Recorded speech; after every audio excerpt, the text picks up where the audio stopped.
రక్షకుడు నేను యేసుక్రీస్తు పరిశుద్ధమైన ఘనమైన శక్తి కలిగిన నామంలో ఈ ఉదయకాలపు శుభావందనాన్ని మీకు తెలియజేస్తా ఉన్నాను. ఈ ఉదయకాలంలో దేవుడు మనకిచ్చిన వాక్యమును ధ్యానం చేసుకుందాం. అనుదిన వాగ్దానంగా ఈ ఉదయకాలమున ఇదిన వాగ్దానము సామెతల గ్రంథము 16వ అధ్యాయము 18వ వాక్యాన్ని ధ్యానించుకుందాం. సామెతల గ్రంథము 16వ అధ్యాయం 18వ వాక్యం. నాశనమునకు ముందు గర్వము నడుచును, పడిపోటుకు ముందు అహంకారమైన మనస్సు నడుచును. నాశనమునకు ముందు గర్వము నడుచును, పడిపోటుకు ముందు అహంకారమైన మనస్సు నడుచును. ప్రభునందు నా ప్రియ సహోదరి సహోదరులారా, స్నేహితులారా, నాశనము, గర్వము ఇవి రెండు కూడా మనం చూస్తూ ఉన్నాం. నాశనానికి ముందు గర్వము, పడిపోవడానికి ముందు అహంకారమైన మనస్సు. గర్వము, అహంకారము మానవ పతనానికి ఎంతో దారితీస్తుందని పరిశుద్ధ గ్రంథం సెలవిస్తూ ఉంది. ఒక మనిషి ఒక ఉన్నతమైన స్థితిలో ఉండి, ఒక ఉన్నతమైన స్థానంలో ఉండి ఆ స్థితిలో నుంచి దిగజారిన పరిస్థితిలోకి వచ్చారంటే తనలో గర్వమే, తన అహంకారమే ఆ పతనానికి దారితీస్తూ ఉందని దేవుని వాక్యం సెలవిస్తూ ఉంది. అందుకే సొలొమోను భక్తుడు 30వ సామెతల గ్రంథం 30వ అధ్యాయంలో మాట్లాడుతూ, అయ్యా నాకు అధికంగా ఇవ్వద్దు, తక్కువ చేయొద్దు అంటున్నాడు. నాకు ఎంత కావాలో అంత మాత్రమే. ఎందుకంటే ఒకవేళ అధిక సంపాదన కలిగిన వాడిని నేను గర్విష్ఠుడినయ్యి నా దేవుడు ఎవడని అంటానేమో, లేకపోతే నేను తక్కువ చేస్తే నా దేవుని నామాన్ని దూషిస్తానేమో. అలా లేకుండా నాకెంత అవసరమో, ఎంత కావాలో అంత మట్టుకు నాకు దయచేయంటున్నాను. ఒకవేళ దేవుని బిడ్డలుగా పిలువబడుతున్న మనము దేవుడు మనల్ని బ్లెస్ చేస్తున్న కొలది మనం ఇంకా విధేయత కలిగిన వారంగా, వినయం కలిగిన వారుగా ఉండాలి. కానీ గర్వము, అహంకారం అనేది మనలో ఎంత మాత్రము ఉండకూడదు. గర్వము దేని బట్టి గర్వపడగలం? మనం దేని బట్టి గర్వపడడానికి మన దగ్గర ఏముంది? మన గర్వం మన పతనానికి దారితీస్తుందని దేవుని వాక్యం సెలవిస్తుంది. ఎవని గర్వము వారిని అణిచివేస్తుంది, వినయ మనస్కుడు వృద్ధి చెందును దేవుని మాట సెలవిస్తూ ఉంది. వినయం కలిగిన మనుషులను దేవుడు వర్ధిల్లింప చేస్తాడు. గర్వము, అహంకారము మనిషిని, మానవ జీవిత పతనానికి దారితీస్తూ ఉంది. అనేక మంది గర్విష్ఠులుగా మారిపోయింది. దేవుడు వాళ్ళని ఆశీర్వదిస్తున్నప్పుడు దేవుని మరచి వారిని బట్టి వారు ఎవరిని పొందుకున్నామని గర్విష్ఠులుగా మారిపోయిన వారు అనేక మంది ఉన్నారు. ప్రపంచ చరిత్రలో మనం అనేక మందిని చూస్తూ ఉన్నాం. రాజ్యాలు పరిపాలించిన వారు, దేశాలను పరిపాలించిన ప్రధానులు కావచ్చు, గొప్పగా ఈ లోకంలో మేము మా అంత గొప్ప వాళ్ళు ఎవరు లేరు అనుకుని విరవీగిన వారు సైతము పతనానికి దారితీసినట్లు మనం చూస్తూ ఉన్నాం. నా ప్రియ సహోదరి సహోదరులారా, సొలొమోను భక్తుడు ఎంతో జ్ఞానయుక్తంగా తెలియచేస్తున్న మాటలు. తనంత జ్ఞానము కలిగిన వారు ఇంకా ఎవరు లేరని చెప్పుకోవడంలో ఏమాత్రం అతిశయోక్తి కాదు. దేవుడిచ్చిన జ్ఞానం అది మనుషుల నుంచి పొందుకున్న జ్ఞానం కాదు, పరలోక దైవికమైన జ్ఞానం. ఈరోజు దేవుని బిడ్డలుగా పిలువబడుతున్న మనకు కూడా ఈ భూమి మీద ఉన్న ప్రతి మానవుడికి కొంచెం జ్ఞానాన్ని దేవుడు ఇస్తారు. ఇచ్చిన ఆ జ్ఞానాన్ని ఏ విధంగా ఉపయోగించుకుంటున్నాం అనేది చాలా ప్రాముఖ్యం.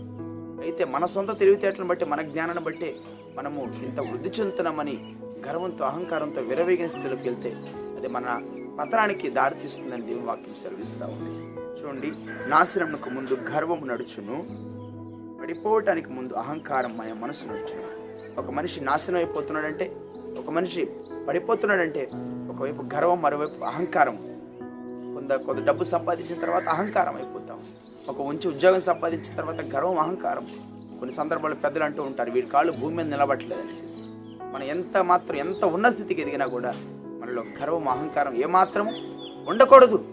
ఒకవేళ గర్విష్ఠులుగా, అహంకారులుగా మనం ఉంటే అది మన జీవిత ముగింపుకే, మన పతనానికే దారితీస్తుందని దేవుని వాక్యం సెలవిస్తాము. ఈరోజు ప్రార్థనలకు వెళ్తున్నాం, మందిరాలకు వెళ్తున్నాం, ప్రేయర్ చేస్తున్నాము, చాలా భక్తిని కొనసాగిస్తామని చెప్పుకుంటున్నాం.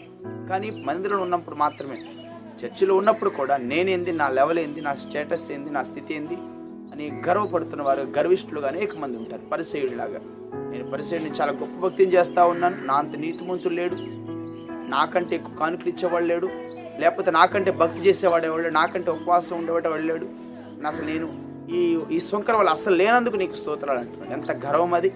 దేవుడి దగ్గరికి వచ్చి నేను అని చెప్తున్నామంటే ఎంత గర్వము. చాలా సందర్భాల్లో మనం కూడా ఇలాగే చేస్తూ ఉంటాం. ఎంతో ప్రార్థన చేస్తూ ఉంటాం, ఎంతో ఆరాధన చేస్తూ ఉంటాం, మరలా దేవుని దగ్గర మన గర్వాల, అహంకారాలు ప్రదర్శిస్తూ ఉంటాం. దేవుడు అనేక మార్లు సెలవిస్తున్నా కూడా, హెచ్చరిస్తున్నా కూడా ఆయన మాట లెక్క లేకుండా మనకు నచ్చిన దోవలో మనం వెళ్ళిపోతూ ఉంటాం.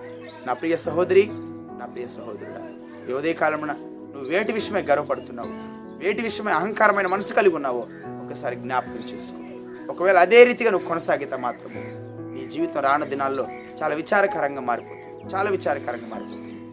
దేవుడు అవకాశం ఇస్తారు, ప్రతి ఒక్కరికి అవకాశం ఇస్తారు. ఒకవేళ అదే జీవితాన్ని కొనసాగిస్తుంటే మళ్ళీ నువ్వు వినాశనానికి దారి తీయకూడదని, నీ జీవితం నాశనం కాకూడదని దేవుడు అనేక అవకాశాలు ఇస్తూ ఉంటాడు. అవకాశాలు ఉపయోగించుకుంటావా, లేకపోతే ఇదే విధంగా గర్విష్ఠులుగా నాకంటే గొప్ప వాళ్ళు ఎవరు లేరనుకుని విరవీగుతూ నీ జీవితాన్ని కొనసాగిస్తావా? ఈ ఉదయకాలమునే ఒక చక్కటి తీర్మానం చేసుకొని ఎక్కడైనా వినయం కలిగి దావీదు మహారాజు ఎంత గొప్ప రాజుగా ఎదిగినా కూడా దేవుని సన్నిధిలో వినయం కలిగిన వాడిగా ఉన్నాడు. వినయం కలిగిన వారిని దేవుడు వర్ధిల్లింపజేస్తాడని ఆలోచన తనకు ఎప్పుడూ ఉంటుంది. ఈరోజు వినయము విధేయత మనలో ఉంటే దేవుడు అంచెకు మనం బ్లెస్ చేస్తాడు. దేవుని బిడ్డగా ఈ లోకంలో గొప్ప సాక్ష్యాన్ని మనం కలిగి ఉంటాం. అటువంటి గొప్ప కృప దేవుడు మనకు దయచేసి మనలో ఉన్న గర్వాల అహంకారాలు తొలగించి తగ్గింపు కలిగిన జీవితాన్ని మనం కలిగి ఉండేందుకు దేవుడు మనకు మంచిగా తన మహాకృపను దయచేయుదురుగాక. ఆమేన్. ప్రార్థన చేసుకుందాం. తలవంచండి. మహాగణుడవు, పరిశుద్ధుడవు, నిరంతర స్తోత్రార్హుడైన అయిన పరమ తండ్రి, ఈ ఉదయకాలమున మీరు మాకు అందించిన శ్రేష్టమైన మాటను బట్టి మీకు స్తోత్రాలు. సామెతల గ్రంథం 16వ అధ్యాయం 18వ వచనం ద్వారా నైనా గర్వము, అహంకారము అవి ఎంత ప్రమాదకరమైనవో మీరు తెలియపరుస్తున్నారు. నైనా మనుషుడు దేన్ని బట్టి కూడా గర్వపడకూడదని, నైనా దేన్ని బట్టి కూడా అతిశయించకూడదని, దేన్ని బట్టి కూడా అహంకార దృష్టి కలిగిన వాడిగా ఉండకూడదని మీరు తెలియపరుస్తున్నందుకు మీకు స్తోత్రాలు. అనేక మంది నైనా వారి అంద సౌందర్యాలను బట్టి, వారి చదువును బట్టి, వారి ఉద్యోగాలను బట్టి, వారి కరుగున్న సిరి సంపదలను బట్టి గర్విష్ఠులుగా అయిపోయి మీకు దూరస్తులైపోయినారు. నాయన మీ బిడ్డలుగా పిలువబడుతున్న మాలో ఆ స్వభావం ఏమాత్రం ఉండకూడదని ఉదయకాల సమయం తెలియజేస్తున్నారు. వినయం కలిగిన మనుషులను వర్ధిల్లింపజేస్తానంటున్నారు. మాలో ఎంత ఎదిగినా కూడా వినయం కలిగిన మనసును, హృదయాన్ని మా అందరికి దయచేయండి. దయగలిగిన తండ్రి, ఈ మాటలు ఎందరైతే ఆలకించారో ఒకవేళ వారు ఏ స్థితిలో ఉన్నారో జ్ఞాపకం చేసుకొని, ఒకవేళ మీకు దూరస్తులైపోయి దేనిని బట్టి అయినా గర్విష్ఠులుగా ఉంటే ఆ అహంకారమైన, ఆ గర్విష్ఠం కలిగిన మనసును, హృదయాన్ని విడిచిపెట్టి తగ్గింపును నైనా మీ స్వభావాన్ని, క్రీస్తు యేసు కలిగిన మనస్సును వారు ధరించుకుని మీ కొరకు జీవించే కృపను ఇవ్వమని ప్రార్థిస్తూ ఉన్నాం. ఆయా ప్రాంతాల, ఆయా దేశాల్లో నైనా ప్రార్థనలోకి ఇస్తున్న ప్రతి బిడ్డని మీరు దర్శించండి. ఏ వేదనలో ఉన్నారో, ఏ బాధల్లో ఉన్నారో, ఒకవేళ అనారోగ్య సమస్యలు, అస్వస్థతలు, కుటుంబ ఆర్థిక పరిస్థితులు, నేను ఇబ్బందికరమైన పరిస్థితులు, నెమ్మది సమాధానమైన పరిస్థితులు ఉంటే మీరే మీ వాక్కును పంపి వారు హృదయపూర్వకంగా ప్రార్థించినప్పుడు వారి ప్రార్థన దయతో ఆలకించి అంగీకరించి వారి కన్నీరు తుడిచి వారిని గొప్ప సాక్షులుగా మీ సన్నిధిలో మీరు నిలబెట్టుకునమని, దయతో మా ప్రార్థన ఆలకించి అంగీకరించమని, ఈ దినమంతయు మీ సన్నిధి, మీ కాపుదల మాతో ఉంచి నడిపించమని యేసు పరిశుద్ధమైన, ఘనమైన, శక్తి కలిగిన మహోన్నతమైన నామంలో స్తుతించి ప్రార్థించి వేడుకుంటున్నాం తండ్రి. ఆమేన్. మన తండ్రి అయిన దేవుని నుండి, ప్రభువైన యేసుక్రీస్తు వారి నుండి కృపయు, కనికరమును, సమాధానమును సదాకాలము మనందరికీ తోడయుండి కాపాడి నడిపించునుగాక. ఆమేన్. ప్రభు పేరిట మీ అందరికీ వందనములు. దేవుడు మిమ్మల్ని దీవించి ఆశీర్వదించునుగాక. ఆమేన్.